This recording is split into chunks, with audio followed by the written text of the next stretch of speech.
Olá concurseira, tudo bem? Meu nome é Antônio Kozikowski, eu sou professor de Direito Constitucional e de Direitos Humanos. Estou aqui trabalhando contigo os direitos e deveres individuais e coletivos, o artigo 5º da Constituição. Maravilhoso o artigo 5º, um dos temas mais importantes aí para a sua prova, sem sombra de dúvidas. Traz um conjunto de direitos aí que são reconhecidos aos brasileiros e aos estrangeiros residentes no país, conforme a literalidade do artigo 5º. Tá bom? Já falamos até agora sobre a vida, falamos sobre a igualdade, falamos sobre a legalidade, proibição de tortura, manifestação de pensamento, falamos sobre a liberdade de consciência, crença e culto e agora a gente fala sobre a liberdade de expressão. Este artigo 5º, inciso 9º, que já veremos, ele se comunica, obviamente, com o artigo 5º, inciso 4º, que retrata a manifestação de pensamento. Veja o que diz esse artigo. É livre a expressão da atividade intelectual, artística, científica e de comunicação, independentemente de censura ou licença. Quer dizer, eu posso escrever um livro, posso fazer aí uma obra intelectual, posso criar uma música, um filme, um poema, posso fazer uma tese de doutorado, uma dissertação de mestrado, posso fazer o meu blog, posso fazer aí o meu jornal, enfim, independentemente de censura ou licença. Qual que é a diferença de censura e licença? Ambas são restrições à publicação, concorda? Só que a censura é posterior e a licença é prévia.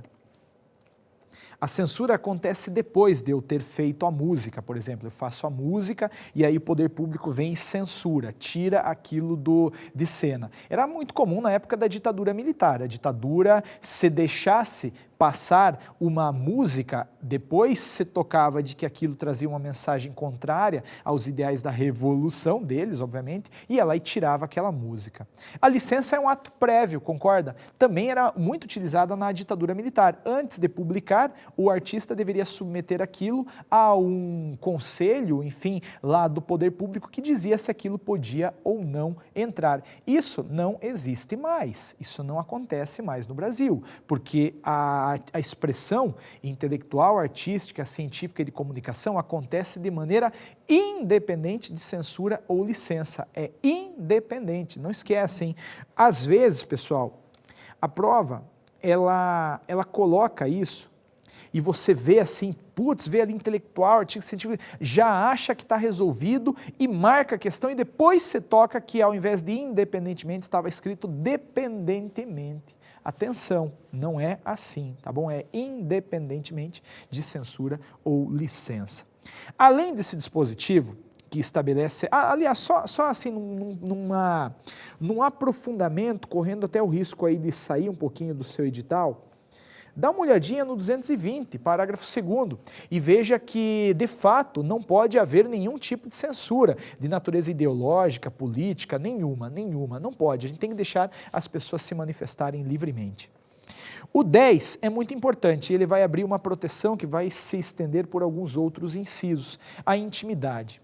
São invioláveis a intimidade, a vida privada, a honra e a imagem das pessoas, assegurado o direito à indenização pelo dano material ou moral decorrente de sua violação. Ninguém gosta, obviamente, de ter a sua intimidade exposta, concorda? A gente viu aí na mídia, há algum tempo atrás, pelo menos 2 exemplos envolvendo celebridades brasileiras. O primeiro caso, já faz mais tempo, a Daniela Scarelli. A Daniela Scarelli, uma pessoa pública, estava lá numa praia pública, deixou-se levar pelo calor da emoção, acabou envolvendo-se lá com o namorado, o marido, sei lá o que era o cara, e um fotógrafo pegou isso daí e colocou essas fotos na mídia. Obviamente ela se sentiu constrangida, houve um vídeo até mesmo divulgado, porque ela, como qualquer um, não gostaria de ver a exposição de sua intimidade assim colocada. Por mais que ela tenha eventualmente contribuído um pouquinho ali para aquilo, porque estava num local público, fazendo coisas que talvez não se façam em público, ainda assim ninguém gostaria. O caso mais recente, no entanto, é o daquela menina lá, como é que é o nome dela? Fez uma novela, meu Deus, Deus, me fugiu o nome dela, eu já li, Carolina Dickmann, a Carolina Dickmann, ela levou o computador, é o que se diz, para alguém formatar, e esse alguém que formatou, pescou lá fotos dela nuas e divulgou na internet. Um constrangimento, ninguém gosta. Por isso, a Constituição estabelece que ninguém pode prejudicar aí a intimidade, a vida privada, a honra ou a imagem das pessoas. Se alguém fizer isso, este alguém poderá ser acionado judicialmente e ser forçado a pagar uma indenização por dano material ou moral. O dano material, a gente já sabe, é o prejuízo efetivo. Se a pessoa que teve a imagem veiculada perdeu o emprego, por exemplo, ela pode reclamar este prejuízo contra aquele ofensor. Da mesma maneira, a gente sabe que a pessoa pode também reclamar um dano em razão da ofensa à sua moral, concorda? A moral, o sentimento foi abalado. Não há como retirar isso da cabeça de quem sofreu, mas é possível sim que se pague um valor, seja o ofensor condenado a pagar um valor para tentar minimizar os impactos daquele dano. Todos esses 4 são aí protegidos. Intimidade, vida privada, honra e imagem. Da mesma maneira, se alguém expõe uma informação a meu respeito, inverídica, causando-me um prejuízo, obviamente eu posso reclamar um direito de indenização. Esse direito de intimidade, ele não se esgota aqui no artigo 5º, inciso 10. Por quê? Porque o 5º, inciso 11, que é muito importante para a Fundação Carlos Chagas, afirma que a casa é asilo inviolável do indivíduo, ninguém nela podendo penetrar sem consentimento do morador, salvo em 2 hipóteses. O que está sendo protegido nesse dispositivo não é necessariamente a casa, concorda? O que está sendo protegido aqui é a intimidade, ela que está sendo protegida, porque é na casa que a intimidade se manifesta de maneira mais absoluta. Na verdade, lá na sua casa você anda de meia, para não falar teoricamente de pijama, cueca, sei lá, você bebe água no bico da garrafa, você faz coisas que você não faria teoricamente em público, não é verdade? Tira lá, limpa o nariz, esse tipo de coisa. Então, na casa, a gente tem um desdobramento maior da intimidade. E partindo desse pressuposto que o que está aqui protegido é a intimidade e não a casa, a gente vai dar à casa uma expressão ampla, um sentido amplo. Veja, esse ponto não cai no seu edital, ao menos nas noções de direito constitucional, mas vale a pena abrir o Código Penal, lá no 150, parágrafo 4º, e verificar que para fins de casa a gente vai compreender qualquer local de habitação individual ou coletiva, incluindo-se o estabelecimento onde o indivíduo exerce habitualmente sua profissão. Quer dizer, para fins de casa, a gente vai compreender o hotel, onde a pessoa está hospedada, a pousada, onde ela está hospedada, a casa da praia, o apartamento, a fazenda, o albergue, o trailer, se ela mora lá, o local onde a pessoa exerce sua profissão. Isso tudo é casa para fins de proteção. Esta ampliação do conceito deixa muito claro que o que está em jogo não é a proteção da casa, e sim da intimidade. De qualquer forma, a gente sabe que a casa já é asilo inviolável do indivíduo, que significa dizer que ninguém entra nela a não ser com consentimento do morador. Mas esta inviolabilidade tem exceção, salvo em caso de flagrante delito ou desastre, ou para prestar socorro, ou durante o dia por determinação judicial.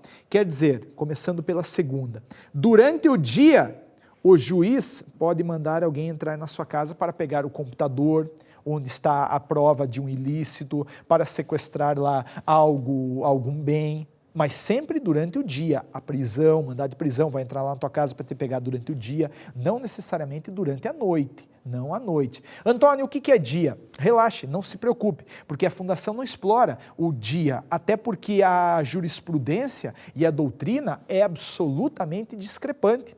Tem gente que fala que dia é das 6 às 6, tem gente que fala que dia é das 6 às 8, tem gente que fala que dia é da aurora ao crepúsculo, cada um interpreta dia de uma forma. Mas o que é relevante para a prova é saber que a determinação judicial só é cumprida durante o dia e não durante a noite. O que é dia não interessa. Agora, saber que porque à noite não pode, isso é determinante. Assim como também é determinante lembrar que, em caso de flagrante delito ou desastre ou para prestar socorro, a casa pode ser violada independentemente do momento.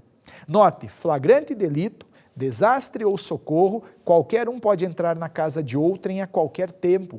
Não faria sentido atrelar ao dia, concorda? Senão você passaria na frente de uma casa, à meia-noite, vê a casa pegando fogo, a donzela lá esticada no chão, aí antes de entrar você olha, tá de noite, não dá. Mas amanhã eu entro. Até amanhã acabou-se, né? O fogo consumiu a casa, a donzela e todo mundo. Então, em flagrante delito, desastre ou socorro, viola-se a casa em qualquer momento. Cuidado com esse dispositivo e não esqueça de dar à expressão casa uma interpretação mais ampla.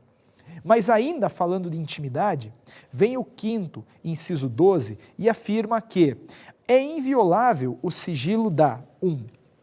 Correspondência e das comunicações telegráficas, de dados e das comunicações telefônicas, salvo, no último caso, por ordem judicial, nas hipóteses e na forma que a lei estabelecer para fins de investigação criminal ou instrução processual penal. Vamos lá.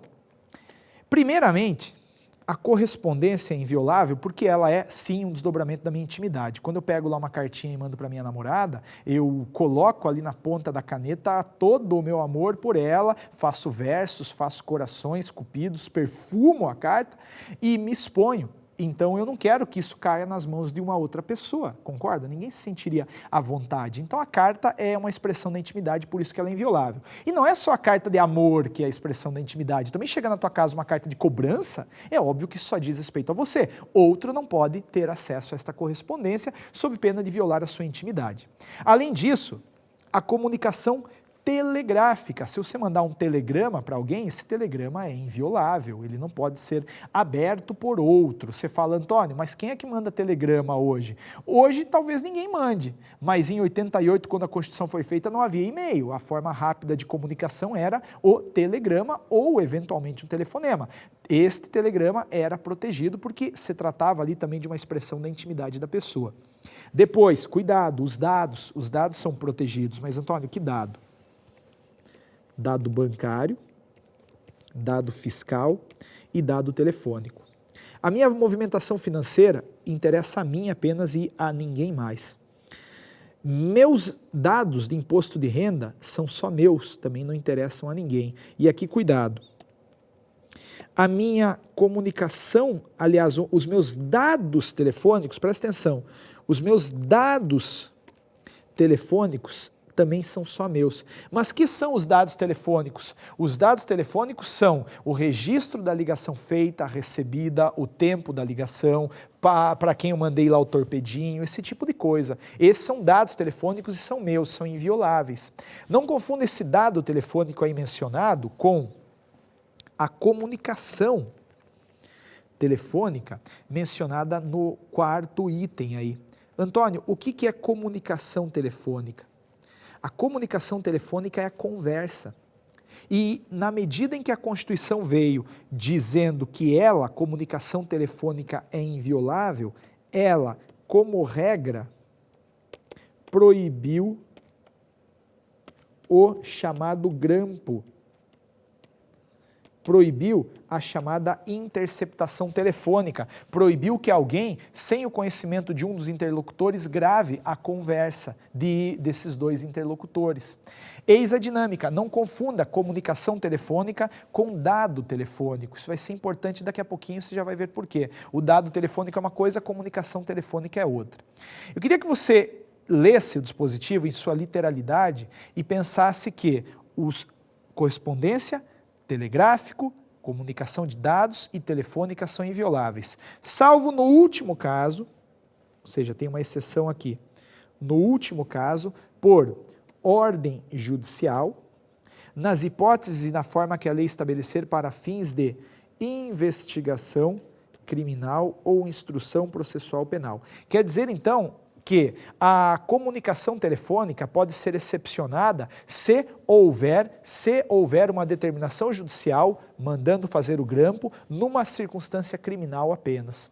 Não daria para fazer o grampo telefônico numa situação civil, numa situação tributária, numa situação de família, em nenhuma delas, a não ser que por detrás delas houvesse um crime. A interceptação telefônica é só por ordem escrita e fundamentada de autoridade judiciária competente e também aí para fins de investigação criminal ou instrução processual penal.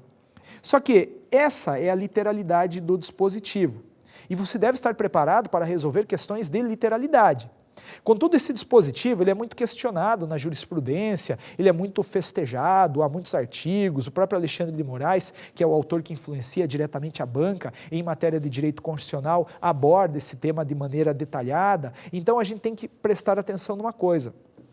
Lendo esse artigo, a impressão que dá é que as três primeiras realidades, correspondência, comunicação telegráfica e de dados, são absolutamente invioláveis, ao passo que a comunicação telefônica é a única violável, desde que por ordem judicial e para fins de investigação criminal. Não parece, quando você lê, é inviolável o sigilo de correspondência, de comunicação telegráfica, de dados e de comunicação telefônica, aí botam salvo. Salvo no último caso por duas exceções, então isso passa para a gente uma falsa impressão de que as demais, as três, são invioláveis. Só que eu queria, num aprofundamento, que você colocasse que todas elas são violáveis por determinação judicial. Quer dizer, se o juiz mandar interceptar a minha cartinha, ele pode mandar.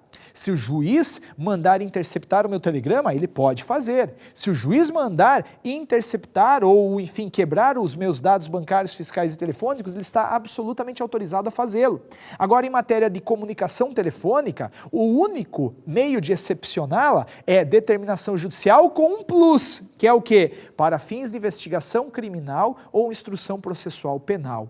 Muito cuidado, se a banca trouxer uma pergunta em literalidade, você está pronto para respondê-la. Agora, se ela der uma apertadinha em termos críticos, você também está preparado para resolver. E num último aprofundamento, eu queria que você colocasse que a CPI, a Comissão Parlamentar de Inquérito, ela pode quebrar esses três aqui, ó.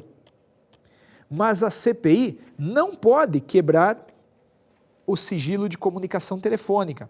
Então, isso pode chamar aí a atenção do examinador para lhe perguntar, a CPI pode quebrar o dado telefônico? Pode. Então, Antônio, ela pode ver para quem eu liguei? Claro.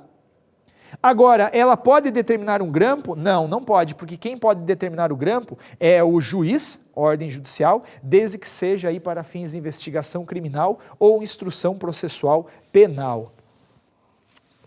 Atenção para este ponto, então. Depois, a gente trabalha com a temática da liberdade profissional.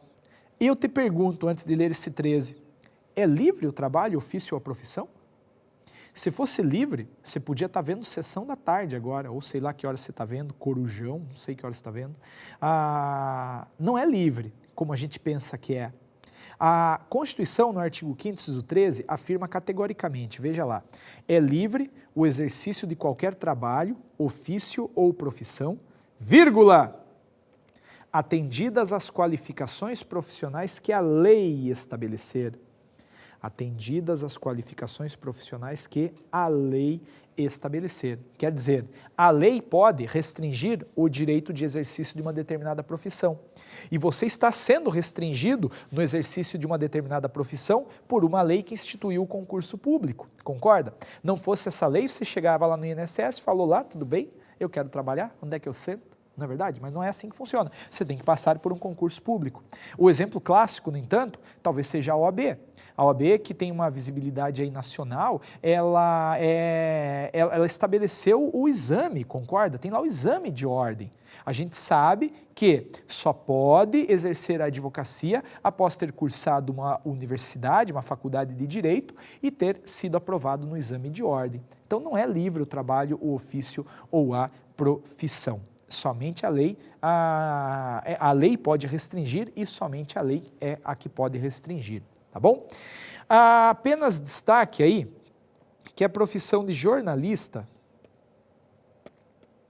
ela é um pouco mais livre, Porque o Supremo Tribunal Federal já decidiu que para ser jornalista não precisa ser diploma e que para ser jornalista não pode haver uma restrição. Tentaram algum tempo atrás impor ao jornalista a exigência de diploma, mas o Supremo entendeu que não era isso possível porque o jornalismo está intimamente ligado a um artigo que a gente já leu, manifestação de pensamento, 5º inciso 4, e também 5º inciso 9, e liberdade de expressão de atividade de comunicação. Lembra? A gente viu que era livre a expressão de comunicação. Então, obviamente, por este motivo, o Supremo entendeu que o jornalismo não pode ser restringido. Legal esse dispositivo. Depois, a gente parte para o 5º inciso 14, segundo o qual é assegurado a todos o acesso à informação e resguardado o sigilo da fonte quando necessário ao exercício profissional. Então todos temos o direito de sermos informados, a gente tem o direito de buscar informações, de tentar achar essas informações, obviamente. No entanto, é resguardado, veja, é garantido aí o sigilo da fonte quando necessário ao exercício profissional. E muita gente às vezes pergunta, falou, Antônio, eu estava vendo um determinado jornal e passou lá a entrevista com um líder de tráfico. O cara domina um morro e aí ele concede uma entrevista desde que seja o rosto dele coberto, a voz distorcida para que ele não seja identificado. Isso é lícito? Tem como fazer? Por que o Ministério Público não vai para cima da emissora e obriga a emissora a fornecer a identidade dessa pessoa? Não pode o Ministério Público fazer isso ou qualquer outro, porque o sigilo de fonte é garantido quando necessário ao exercício profissional. Antônio, mas é uma injustiça. Não me parece uma injustiça, porque vamos imaginar que não houvesse o sigilo de fonte. Presta atenção, imaginem que não houvesse o sigilo de fonte protegido. O que aconteceria? Alguém que fosse lá dar a entrevista poderia ter a sua identidade revelada a pedido de um poder judiciário. Diante dessa circunstância, diante desse contexto, eu lhe pergunto, alguém iria falar? O líder do tráfico iria lá? Não. Não indo o líder do tráfico ou qualquer outro, o que restaria prejudicado no final?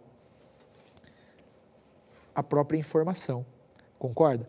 Se não fosse garantido o sigilo de fonte, ninguém iria.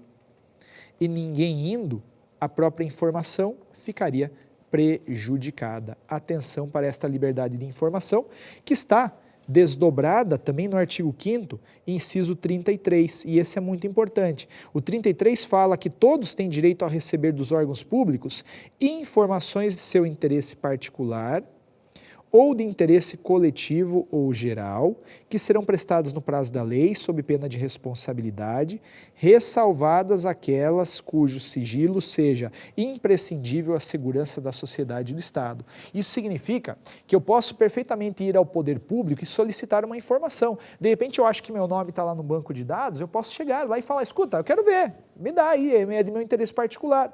Ou então eu acho que há um banco de dados de interesse coletivo ou geral, eu também posso chegar lá no poder público e falar, me dá a informação aí que eu quero ver. O poder público tem que dar a informação no prazo legal, sob pena de responsabilidade, ressalvada, no entanto, aquela informação cujo sigilo seja imprescindível à segurança da sociedade e do Estado. Veja aí a parte final. Ressalvadas aquelas cujo sigilo seja imprescindível à segurança da sociedade e do Estado. Antônio, então, significa que se a informação que eu procuro está inserida num banco de dados que foi classificado pelo poder público como sigiloso, eu não posso ter acesso a ela? Não, não pode. Para a banca, para fins de resolução de prova, não pode, porque tem aí, ressalvadas aquelas cujo sigilo seja imprescindível à segurança da sociedade e do Estado.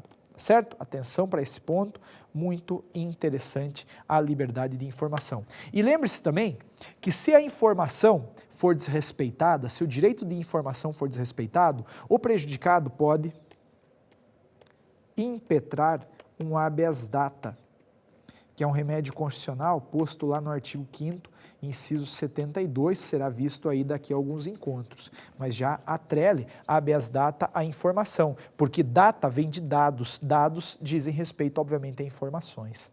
Na sequência, a gente tem o artigo 5º, inciso 15, que estabelece, é livre a locomoção no território nacional em tempo de paz. Então, a locomoção, ela é livre no Brasil em tempo de paz, podendo qualquer pessoa, nos termos da lei, nele entrar, permanecer ou dele sair com os seus bens. Você passa na prova do INSS, aí decide pegar aí o seu marido, sua esposa, namorado, sei lá, e amigos, tanto faz, e ir para a praia, ou ir para o campo, ir para fazer uma viagem. Pode, em tempo de paz qualquer um vai, qualquer um vem, qualquer um fica. Esse direito de locomoção também é chamado de direito ambulatorial, direito de circulação, direito de ir e vir. Tudo isso está protegido pela Constituição, está garantido em tempo de paz, porque em tempo de guerra, aí eu já posso restringir, mas aí a restrição é feita via estado de sítio, que não cai no seu concurso, não vale a pena a gente perder tempo falando dele. Legal? Se eu for violado em minha liberdade de locomoção, o remédio constitucional que cabe é o habeas corpus. Se eu for violado em minha liberdade de locomoção, o remédio que caberá é o habeas corpus. A gente vai ver esse habeas corpus lá no artigo 5º, inciso 68. Depois a gente vai trabalhar com este habeas corpus. E agora, ao final desta aula, vem o melhor dispositivo, me parece, para estes tempos atuais. O direito de reunião. Esse direito de reunião ele ganhou uma visibilidade muito grande a partir de junho e julho de 2013, quando aconteceram aquelas manifestações populares lá, motivadas pelo aumento das tarifas de ônibus e outros reclames sociais, obviamente. O artigo 5º, inciso 16, ele chama de direito de reunião aquele direito de manifestação que a sociedade faz coletivamente na praça, na rua, enfim, chama de direito de reunião aquilo que talvez devesse ter sido chamado de direito de carreata, de passeata, de manifestação coletiva de pensamento. Por isso, a importância desse dispositivo. Isso tem a ver com Black Bloc, tem a ver com rolezinho, movimentos que aconteceram inclusive no começo de 2014. Veja o 5º, inciso 16. Todos podem reunir-se pacificamente e sem armas, em locais abertos ao público, independentemente de autorização, desde que não frustrem outra reunião anteriormente convocada para o mesmo local, sendo apenas exigido prévio aviso à autoridade competente. Tudo isso aqui você tem que estar atento.